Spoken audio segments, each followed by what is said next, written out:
नमस्कार दोस्तों, भारत के दूसरे प्रधानमंत्री लाल बहादुर शास्त्री की मृत्यु 11 जनवरी 1966 को होती है। भारत के तत्कालीन प्रधानमंत्री लाल बहादुर शास्त्री की भारत के दूसरे प्रधानमंत्री लाल बहादुर शास्त्री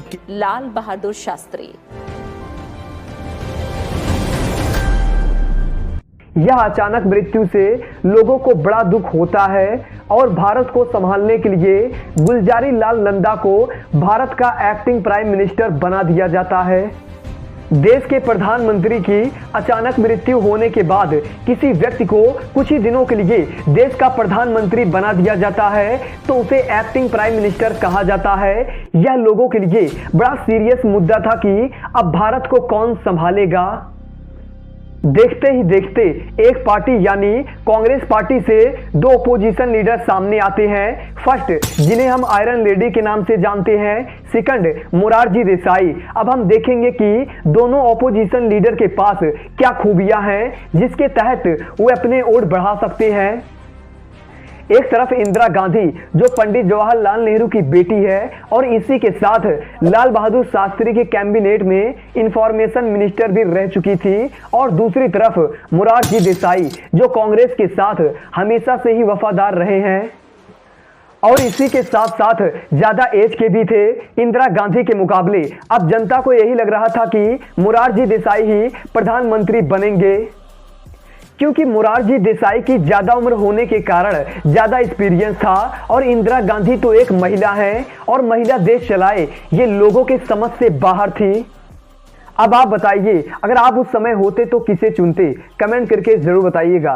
किसी देश में तुरंत इलेक्शन तो हो नहीं सकता, लगभग 1 साल का समय तो लगता ही है सारे डॉक्यूमेंट प्रिपेयर करने में, लोगों का वोट लिस्ट बनाने में। तो इसीलिए सिंडिकेट का मानना था कि भारत में 1966 के प्रधानमंत्री के लिए सभी सीनियर लीडर द्वारा वोट दिए जाएंगे। कहने का मतलब यह है कि कांग्रेस पार्टी के अंदर ही इलेक्शन होगा, जिसे सेक्रेट बैलेट इलेक्शन कहते हैं। अब मोरारजी देसाई जो लोगों की उम्मीद थे उन्हें मिले 33% वोट, और जिससे जनता ना उम्मीद थी यानी इंदिरा गांधी उनको मिले 66% वोट, और इंदिरा गांधी जनवरी 1966 में भारत की पहली महिला प्रधानमंत्री बन गई। She is perhaps the only person in the country whose election would not split the Congress party. अब आप सोच रहे होंगे कि मोरारजी देसाई को बहुमत क्यों नहीं मिली। वे सीनियर थे, कांग्रेस पार्टी के प्रति ईमानदार रहे, जबकि इंदिरा गांधी एक महिला थी, कम उम्र की भी थी। अब हम बात करते हैं सीनियर लीडर्स की, जिन्हें सिंडिकेट कहते हैं।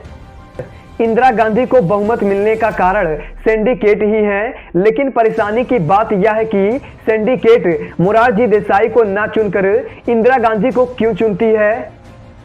सिंडिकेट ने इंदिरा गांधी को बहुमत इसलिए दिया क्योंकि इंदिरा गांधी की उम्र कम होने के कारण कम एक्सपीरियंस था, जिसके कारण वह सभी निर्णय सिंडिकेट के जरिए लेगी और इस तरह सिंडिकेट ही देश चलाएगा।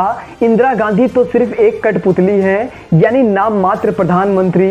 इसीलिए सीनियर लीडर ने मोरारजी देसाई को प्रधानमंत्री नहीं चुना। वीडियो इन्फॉर्मेटिव लगा हो तो ऐसे इन्फॉर्मेटिव वीडियो देखने के लिए हमारे चैनल को सब्सक्राइब जरूर कर लीजिएगा। मिलते हैं नेक्स्ट वीडियो में।